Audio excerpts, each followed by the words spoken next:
Yes, तो हमारा noun का कंप्लीट हो चुका है टॉपिक। और आज हम करने जा रहे हैं द प्रोनाउन, जो कि पार्ट्स ऑफ स्पीच का सेकंड आपका मतलब पार्ट है। ठीक है। सो कुछ हद तक आपको पता भी होगा कि जो प्रोनाउन होते हैं वो क्या होते हैं। द प्रोनाउन, प्रोनाउन देखो, अगर हम बात करें इसको मतलब इसको तोड़ के अगर मैं आपको बताऊं, तो प्रो का मतलब क्या होता है? फॉर। ठीक है। नाउन का नाउन मतलब जो नाउन के प्लेस पे हम लोग लगाते हैं, प्रो। ठीक है। सो अगर डेफिनेशन लिख लेते हैं यहाँ पे। So what is the definition of pronoun? A pronoun is a word which is used in place of a noun. और ये जो डेफिनेशन है ये आप बहुत पहले से पढ़ते आ रहे हो। ठीक है। A pronoun is a word which is used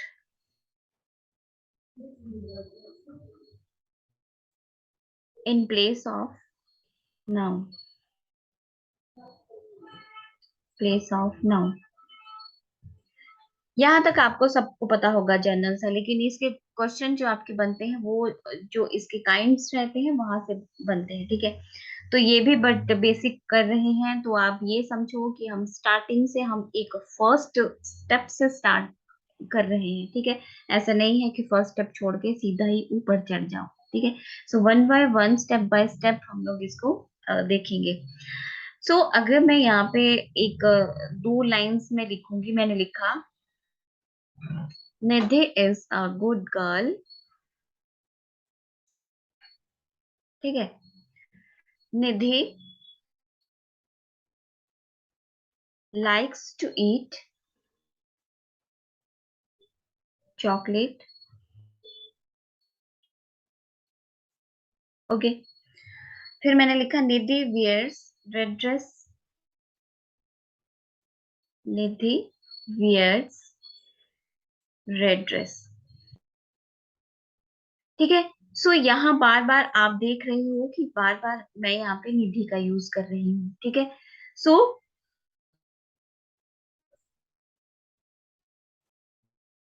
bar bar noun से रेपिटेशन से बचने के लिए हम लोग किसका यूज करते हैं? प्रोनाउन का। ठीक है। निधि इज अ नाउन, और यहाँ पे मैं निधि की प्लेस पे क्या लिखूंगी? शी। यहाँ पे भी शी। तो ये शी क्या हुआ? That is your pronoun. ठीक है। तो अब हमें समझ में आ गया कि जो प्रोनाउन होते हैं वो क्या होते हैं। वो होते हैं I, we, you, they, he, she, it. ठीक है। एटसेट्रा। ये सारे ही आपके प्रोनाउन होते हैं जो कि नाउन के प्लेस में यूज किए जाते हैं। और क्यों किए जाते हैं यूज?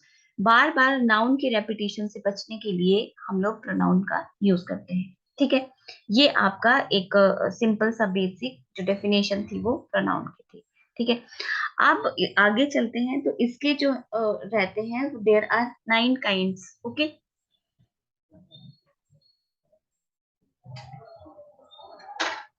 इसके कितने काइंड्स रहते हैं? 9 काइंड्स होते हैं प्रोनाउन के। और मैं आपको वर्बली अभी ओरली बता देती हूँ, वन बाय वन हम इनका सबका डिस्कस करेंगे। So first is personal pronoun रहता है। Then interrogative pronoun, relative pronoun, demonstrative pronoun, distributive pronoun, indefinite pronoun, reflexive pronoun, reciprocal pronoun and emphatic pronoun. आपको बताती जाऊंगी कि कहाँ कहाँ से बहुत ज्यादा क्वेश्चन बनते हैं। ठीक है। सो प्लीज प्रोनाउन का टॉपिक आपने मिस नहीं करना है, बिकॉज यहाँ से काफी क्वेश्चन आपके आते हैं। ठीक है। सो first is very important, personal pronoun क्या होता है? कोई बता सकता है व्हाट इज पर्सनल प्रोनाउन?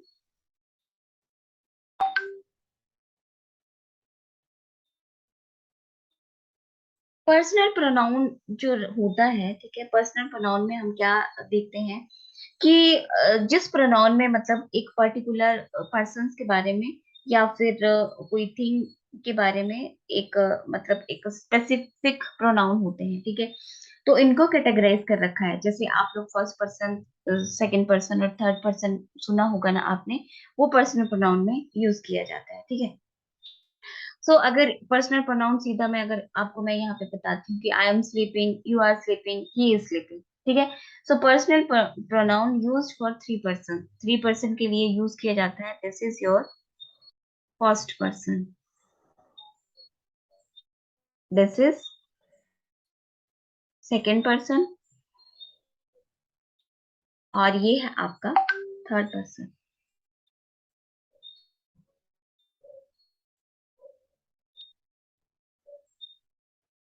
ठीक है।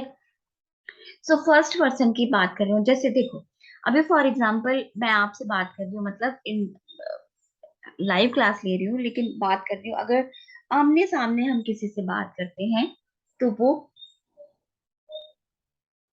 फर्स्ट पर्सन होता है, ठीक है। सामने अगर बात कर रहे हो आप किसी से आमने सामने बात कर रहे हो, तो आप क्या सबसे ज्यादा इंपॉर्टेंस सबसे पहले हम किसको देते हैं, खुद को, ठीक है। तो खुद को इंपॉर्टेंट देंगे, तो फर्स्ट पर्सन कौन सा हुआ, फर्स्ट पर्सन हुआ I and we, okay.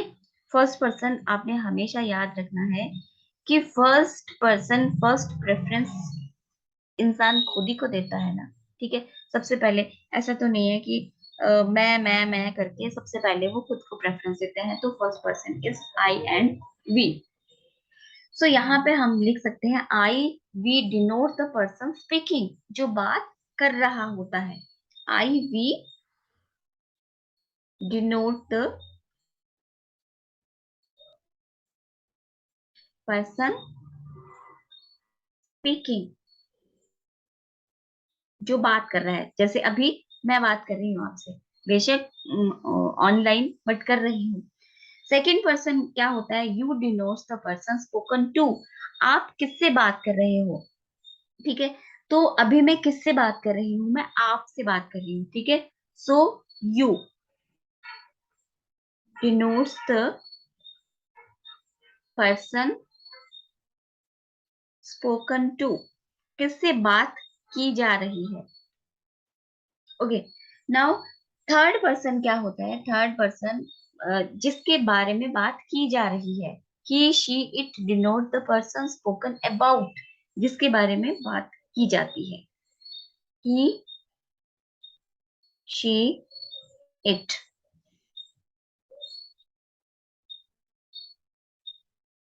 The person spoken about, मतलब वो पर्सन जो हमारे सामने नहीं है, बट वो हम हमसे थोड़ा दूर है और हम उनके बारे में बात कर रहे हैं, ठीक है। तो इज दैट क्लियर। और ये आपने हमेशा याद रखने हैं, जब हम इसको प्रेजेंट इंडेफिनिट टेंस में करेंगे तो दीज आर वेरी इंपॉर्टेंट। यहाँ तक हो गया, सबका क्लियर हो गया, ठीक है। अब यहाँ पे जो पर्सनल प्रोनाउन होता है उसमें केसेस आते हैं, ठीक है, केसेस आते हैं कुछ। तो जो तीन बहुत इंपॉर्टेंट है वही करवाऊंगी मैं आपको, ठीक है। यहाँ तक हो गया क्लियर, Yes, ma'am. ओके। एक मिनट होल्ड करना।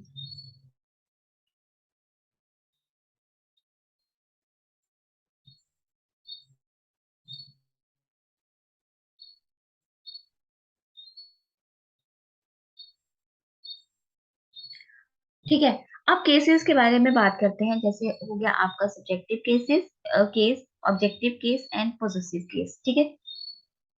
फर्स्ट इज केस, जहां पे लगते हैं आपको पता है कि व्हाट इज सब्जेक्टिव केस, मतलब जो सब्जेक्ट के साथ में रिलेटेड होता है। और सब्जेक्ट क्या होता है, सब्जेक्ट मतलब जो काम करता है, ठीक है, वो सब्जेक्ट हो गया जिसको हम हिंदी में कर्ता कहते हैं।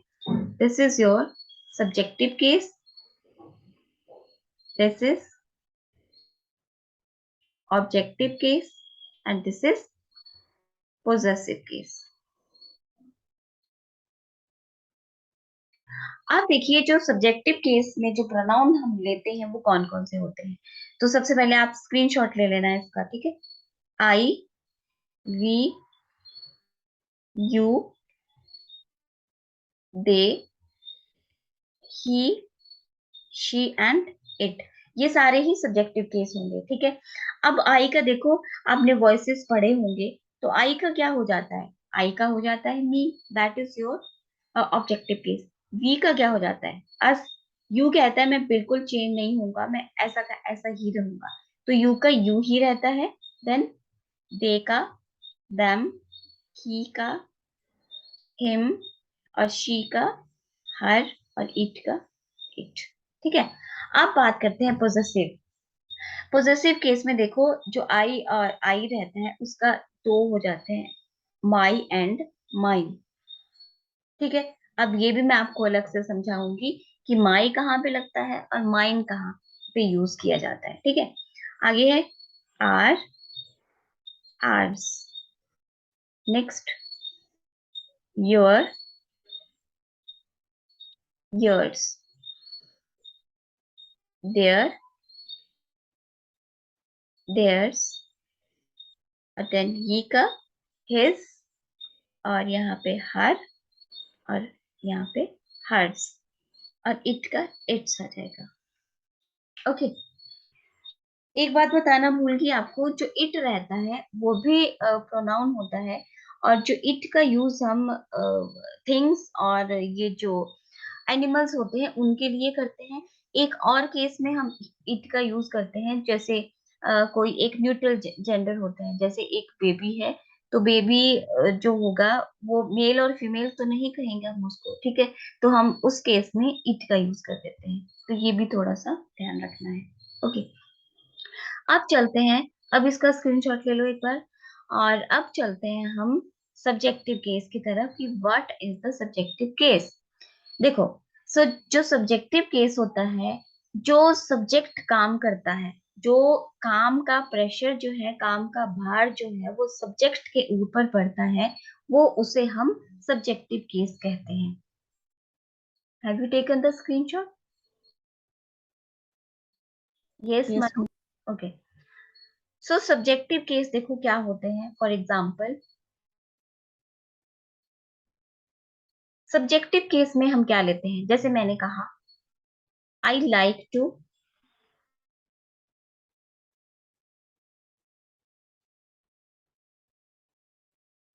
आई like to eat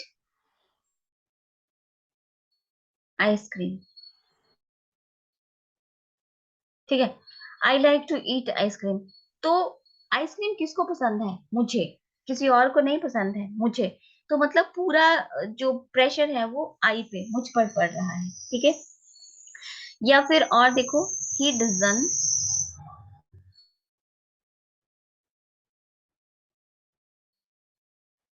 he doesn't tell a lie, ठीक है। तो जो काम है जो करता है वो है, वो वो झूठ नहीं बोलता है, ठीक है। कौन झूठ नहीं बोलता है, सब्जेक्ट। तो ही क्या हो गया, ये आपका सब्जेक्ट हो गया, ठीक है। आई क्या हो गया, ये भी आपका सब्जेक्ट हो गया। तो यहाँ पे सब्जेक्टिव केस लगता है, ठीक है। ये बहुत इजी है, बट अंडरस्टैंडिंग के लिए देखो आपको ये सारा मुझे करवाना पड़ेगा, ठीक है। और मुझे लगता है मे बी आपको पहले से भी आता हो, ये no doubt. Now is objective case. अब सब्जेक्टिव क्या होता है आपको पता है, सब्जेक्टिव मतलब जो सब्जेक्ट है काम करता है।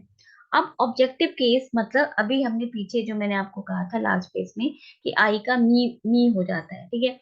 तो यहाँ पे सब्जेक्टिव मतलब पर्सनल प्रोनाउन अगर ऑब्जेक्ट की तरह यूज हो सेंटेंस में तो ऑब्जेक्टिव केस लगता है, ठीक है।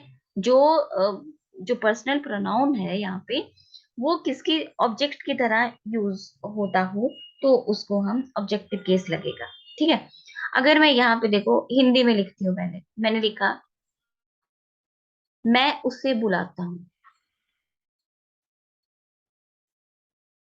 ये इंपॉर्टेंट नहीं है इस सेंटेंस में कि मैं बुलाता हूँ। इस सेंटेंस में ये इंपॉर्टेंट है कि मैं किसको बुलाता हूँ, ठीक है। तो किसको बुलाता हूँ मैं, उसे, ठीक है।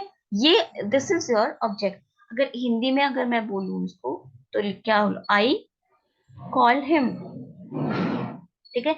अब देखो सब्जेक्ट है तो सब्जेक्ट पे अगर मैं बोलूं आपको कि आई कॉल हिम, ऑब्जेक्टिव की ऑब्जेक्ट क्या है यहाँ पे, हिम, हिम जो है वो ऑब्जेक्टिव केस है, मतलब वो ज्यादा इंपॉर्टेंट है, उसको बुलाना ज्यादा इंपॉर्टेंट है, ठीक है। और किसने बुलाया ये इंपॉर्टेंट नहीं यहाँ पे मायने रखता है, ठीक है। सब्जेक्ट मतलब जो काम करता है, ऑब्जेक्ट जो काम को रिसीव करता है, ठीक है, या फिर जिसके ऊपर काम का मतलब काम हो रहा होता है, ठीक है, वहां वो ऑब्जेक्टिव केस होता है। ओके, अब नेक्स्ट सेंटेंस देखो, जैसे मैंने कहा यहाँ पे she knows them, she knows them, ठीक है। तो देम क्या है यहाँ पे, ऑब्जेक्टिव केस है। शी नोज देम कि मतलब वह उन्हें जानती है, ठीक है। ये इंपॉर्टेंट नहीं है यहाँ पे कि कौन उसको जानता है, ये इंपॉर्टेंट है कि वह उनको जानती है। तो यहाँ पे ऑब्जेक्टिव केस मतलब ऑब्जेक्टिव केस का यूज हम वहां पे करते हैं जो काम को रिसीव कर रहा होता है और जिसके ऊपर काम हो रहा होता है। वेयर एज सब्जेक्टिव केस वहां पे लगाया जाता है जहां पे काम जो है वो करता है, ठीक है। जैसे आपने हिंदी में पढ़ा है ना, कर्ता ने कर्म को करण से के द्वारा, सेम वैसा ही है ये, ठीक है, याद आ गया होगा। Right, now next is your possessive case. देखो पोजेसिव केस क्या होता है।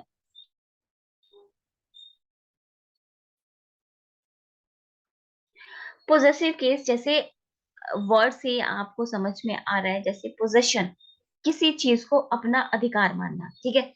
अब अगर हम बोलते हैं कि ये मेरा फोन है, ये मेरा लैपटॉप है, ये मेरा घर है, मतलब जब आप किसी पर अपना अधिकार जमाते हो, जब आप जेलस फील करते हो कि ये तो मेरी चीज है, ठीक है, तो उस केस में पर्सनल प्रोनाउन की बात हो रही होती है और वहां पे हक जताया जाता है, ठीक है। इंसानों पर भी हक जता सकते हैं हम लोग, जैसे मेरी कार है, मेरा घर है, ठीक है। इन शॉर्ट अगर बात करूं तो जहां पर हम ऑनरशिप दिखाई जाती है वहां पे पोजेसिव केस का यूज होता है पर्सनल प्रोनाउन में, ठीक है। सो इसमें देखो फॉर्म बदल जाती है, जो मैंने आपको पीछे करवाया था ना कि एक माई और माइन। बहुत सारे स्टूडेंट्स को ये पता ही नहीं होता कि माइन का यूज कहाँ पे करना है और माई का कहाँ पे करना है। बहुत एक एक नाउन का यहाँ पे आगे पीछे का फर्क है, बाकी कुछ भी नहीं है। देखो अगर मैंने ये लिखा, मैं दो सेंटेंस यहाँ पे लिखूंगी सेम, ठीक है। मैंने लिखा ये मेरा पेन है, ठीक है, ये मेरा पेन है। और मैंने लिखा यहाँ पे ये पेन मेरा है, ठीक है। अब हिंदी में इसको ट्रांसलेट करते हैं। अब मुझे ये बताओ, हिंदी में मैंने यहाँ पे दो सेंटेंस लिखे हैं, ये मेरा पेन है, ये पेन मेरा है। क्या इसमें आपको कुछ डिफरेंस लग रहा है? डिफरेंस इन द सेंस की सेंस में कोई अलग है? ये मेरा पेन है, ये पेन मेरा है, ठीक है, दैट्स ऑल। बात तो एक ही है कि पेन किसका है, मेरा है। ओके, बट अगर हम यहाँ पे पोजेशन पोजेसिव केस लगाएंगे तो यहाँ पे आएगा दिस इज माई पेन, ठीक है। और यहाँ पे मैं क्या लिखूंगी, दिस पेन इज माइन, ठीक है। चीजों को बहुत अच्छे से केयरफुली समझना, जहां समझ नहीं आएगा वहां से पूछना, ओके। मैं कह रही हूँ this is my pen, this pen is mine. तो यहाँ पे क्या है, जो पोजेशन केस है वो यहाँ पे समझाती हूँ। यहाँ पे क्या है, जो पोजेशन केस है वो नाउन से पहले है, ठीक है। और यहाँ पे जो पोजेशन केस है वो नाउन से बाद में है, ओके। तो हम माई का यूज तब करते हैं जब हमारा नाउन पोजेशन केस जो है वो नाउन से पहले लगा हो, ठीक है। और माइन का यूज हम तब करते हैं जो पोजेशन के नाउन से बाद में लगा हो, जैसे ये पेन मेरा है, ठीक है। क्लियर हो गया ये? और यस मैम। ये सारे इसी तरह से रहेंगे, आवर आवर आवर्स, ठीक है। तो आवर्स आवर तो सीधा रहेगा, जैसे एक एग्जांपल देती हूँ मैं, this is our house, okay. अब इसको हम पोजीशन केस नाउन्स के बाद में लेके जाएंगे तो हम लिखेंगे दिस हाउस इज आर्स, ठीक है। तो ये फर्क है आर और आर्स में। This house is hours. इसी तरह से योर हो गया, योर्स हो गया, ठीक है। जितने भी आपके ये इस तरह के केसेस रहेंगे वो इस तरह से लगते हैं, ठीक है। एक एग्जांपल और लेते हैं, this is my watch. Okay, तो सेकेंड सेंटेंस किस तरह से आएगा अगर नाउन की पोजीशन हम पीछे से लेके जाएंगे तो, दिस वॉच इज, ओह मैंने गलत लिख दिया, मैंने लिखना था this is your watch, this watch is yours, ठीक है। तो ये वाला और ये वाला पोजीशन केस, जो पोजीशन केस है वो नाउन से पहले लगा है और यहाँ पे पोजीशन केस नाउन के बाद में लगा है। क्लियर हो गया? Yes ma'am. ओके,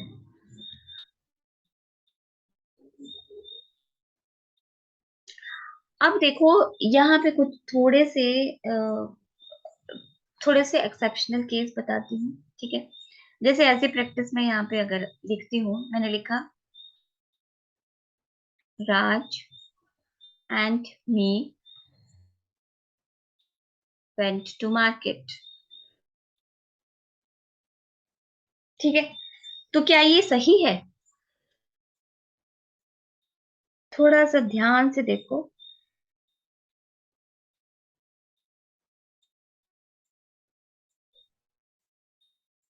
ये सेंटेंस आपको ठीक लग रहा है?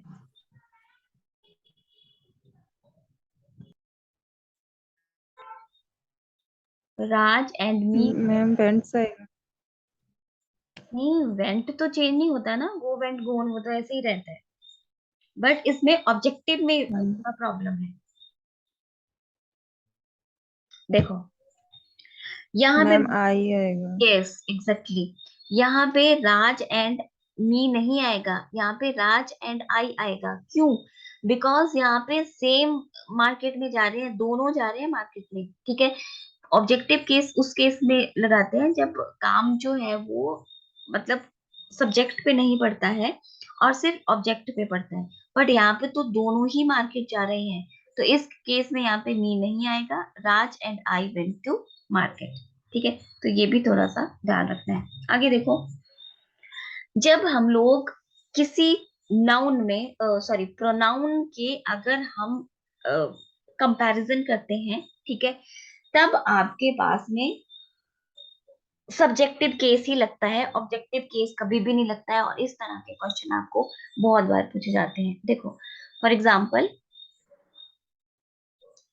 शी इज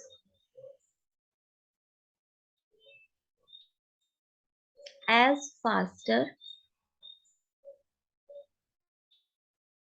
एज मी, ठीक है। This is your second sentence, she is as faster as me. देखो, तो आप कहोगे कि ठीक तो है, मी लगता है, ऑब्जेक्टिव केस लगता है, लेकिन नो, जब कभी भी हम दो प्रोनाउन के बीच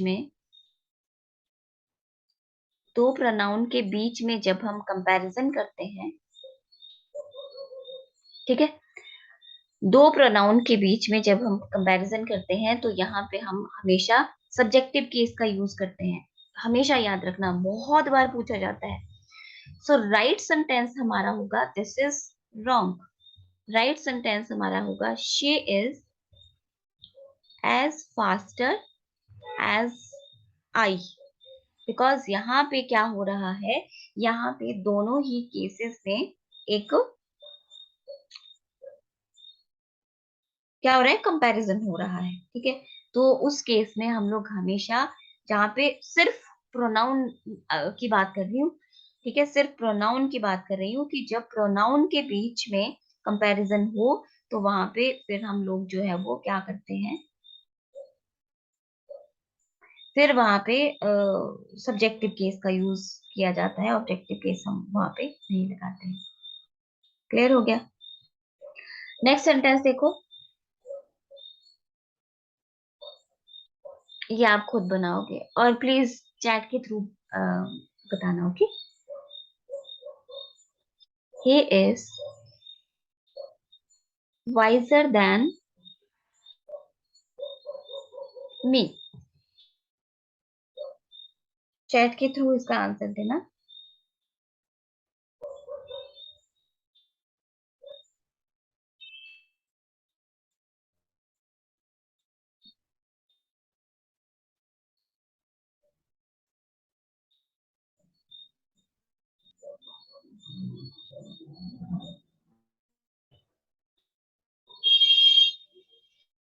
यस, पहले यहाँ देखो कि जो कंपैरिजन है वो कहाँ से हो रहा है, वो प्रोनाउन है या फिर नाउन है, उस हिसाब से फिर आंसर दो।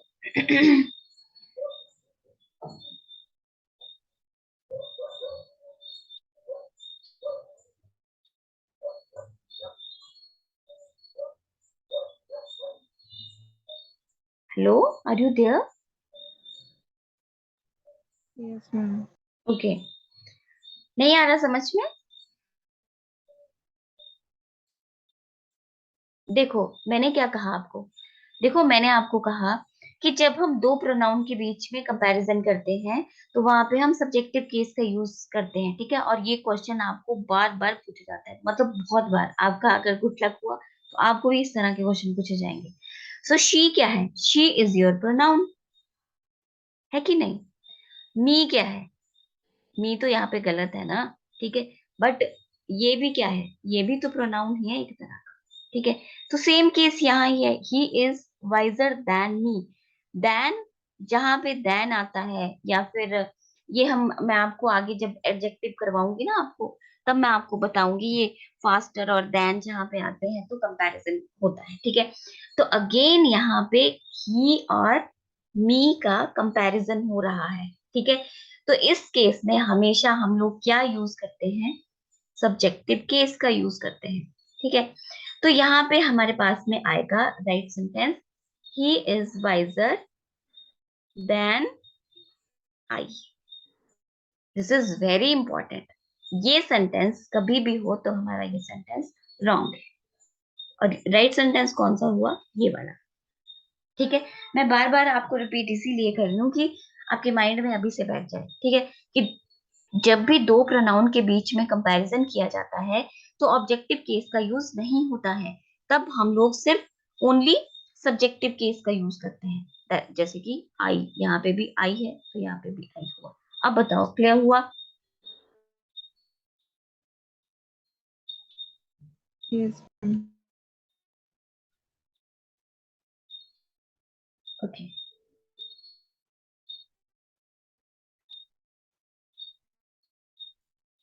नेक्स्ट है,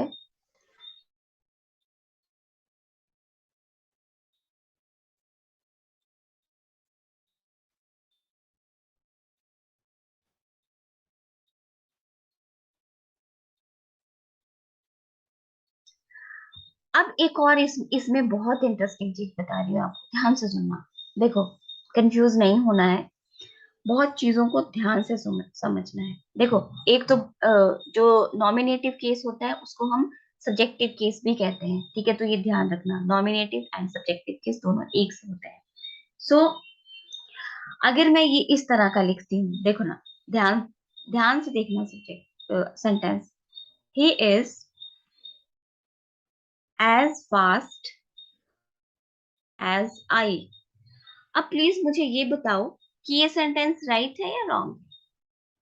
और दूसरा, मैंने ये जो पीछे मैंने लिखा था वो लिख रही हूँ मैं, he is,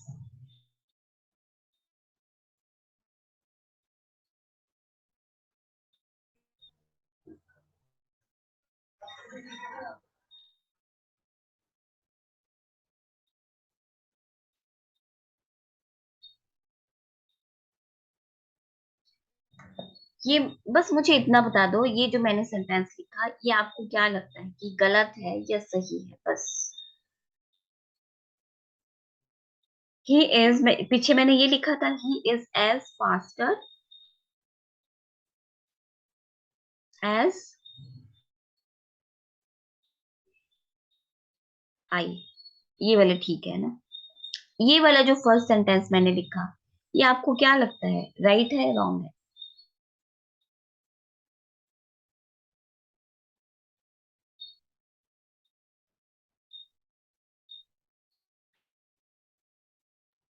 I'm wrong. Wrong.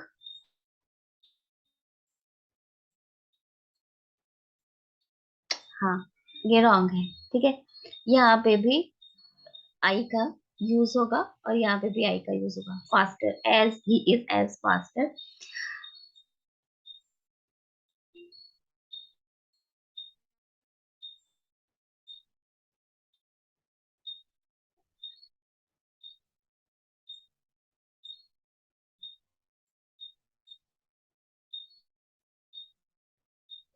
हाँ ठीक है, ठीक है।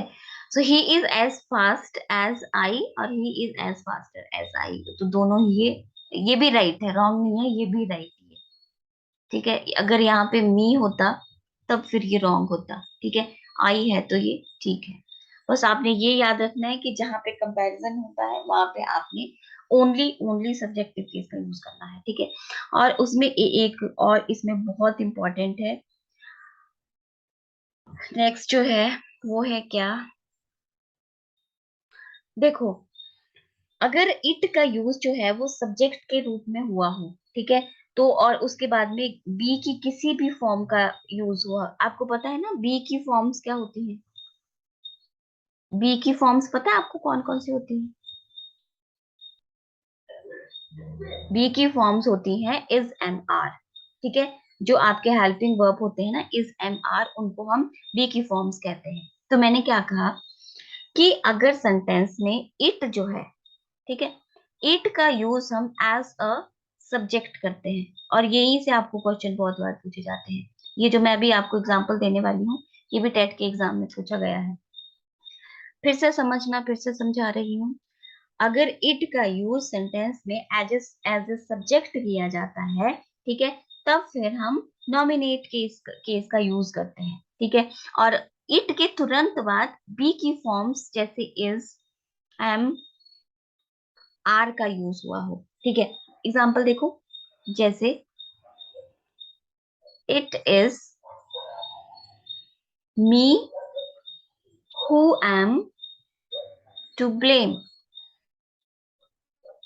ये सेंटेंस हमारा रॉन्ग है। ठीक है, क्यों? क्योंकि मैंने आपको कहा कि इट का यूज अगर सेंटेंस में एज ए सब्जेक्ट हुआ हो, दिस इज योर सब्जेक्ट, क्योंकि हमें पता है कि इट का यूज तो हम पर्सन्स के लिए करते ही नहीं है। इट का यूज हम किसके लिए करते हैं? इट का यूज हम हमेशा किसके लिए करते हैं? एनिमल्स के लिए, थिंग्स के लिए। ठीक है, but this is the exceptional case, okay, कि अगर इट का यूज सेंटेंस में एज ए सब्जेक्ट हुआ हो और उसके तुरंत बाद बी की कोई फॉर्म हो, बी की form means is, am, are, यहाँ पे इज दे रखा है, सो हम ऑलवेज सब्जेक्टिव केस का यूज करते हैं, और you can say nominative case. Subjective case और नॉमिनेट केस एक ही होता है। सो इट इज मी नहीं आएगा यहाँ पे। ठीक है, जो राइट सेंटेंस रहेगा दिस इज रॉन्ग। इसी तरह से एरर पूछे जाते हैं आपके। सो राइट सेंटेंस होगा it is I who am to blame. Okay, ये वाला सेंटेंस आपका ठीक है, ये आपके टेट के इसमें पूछा गया है। Same, it is I who am to blame. तो फिर मैं आपको फैक्ट बता रही हूँ, अगर इट का यूज सेंटेंस में एज ए सब्जेक्ट किया गया हो, ठीक है, और उसके तुरंत बाद जो है बी की किसी भी फॉर्म का यूज हो, तो वहां पे हम हमेशा सब्जेक्टिव केस का यूज किया जाता है, नॉमिनेटिव केस का यूज किया जाता है। ठीक है, वैसे तो इट का यूज हम कहाँ पे करते हैं? हम एनिमल्स के लिए, नॉन लिविंग थिंग्स के लिए, कंट्री के लिए, बेबीज के लिए यूज करते हैं। ठीक है,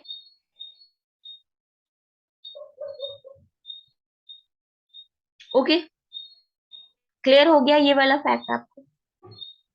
Yes, ma'am. ओके, इट का यूज और भी हम बहुत ज्यादा चीजों में करते हैं, जैसे वर्बली बता देती हूँ आपको, थोड़ा ध्यान से समझ लेना।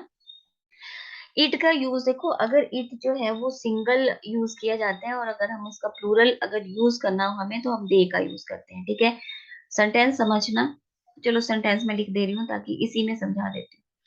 मैंने लिखा यहाँ पे श्रीलंका एंड पाकिस्तान, यहाँ पे लिखती हूँ पहले ठहर, America is a developed country,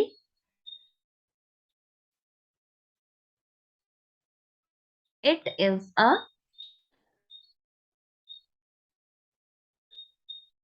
super power. ठीक है, तो अब मैंने इट लिखा है यहाँ पे, इसका ध्यान देखना। अब सेकंड सेंटेंस देखो, मैंने लिखा Sri Lanka and Pakistan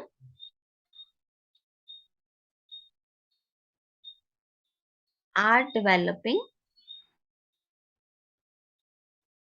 countries,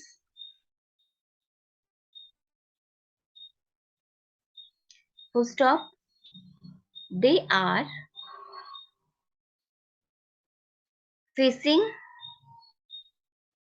internal terrorism।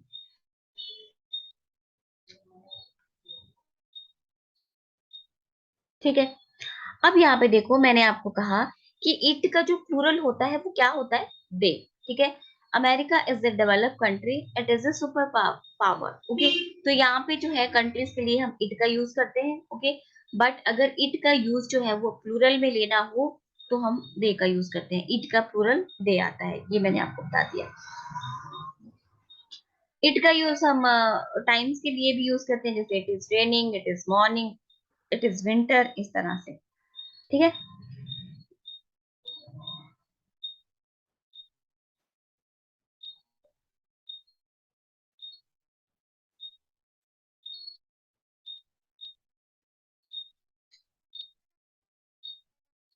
अभी थोड़ा टाइम रह गया है क्लास के लिए, ओनली 1 मिनट, और बाकी कल का बहुत इम्पोर्टेंट है।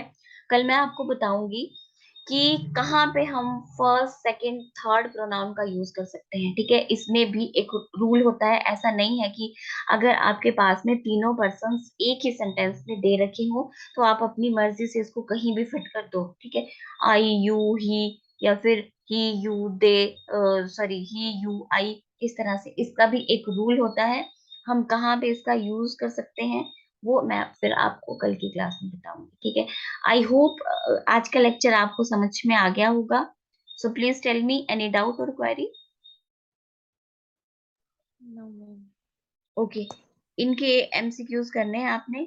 अगर आपके पास में लास्ट ईयर के क्वेश्चन पेपर है तो उनको इंग्लिश सेक्शन जो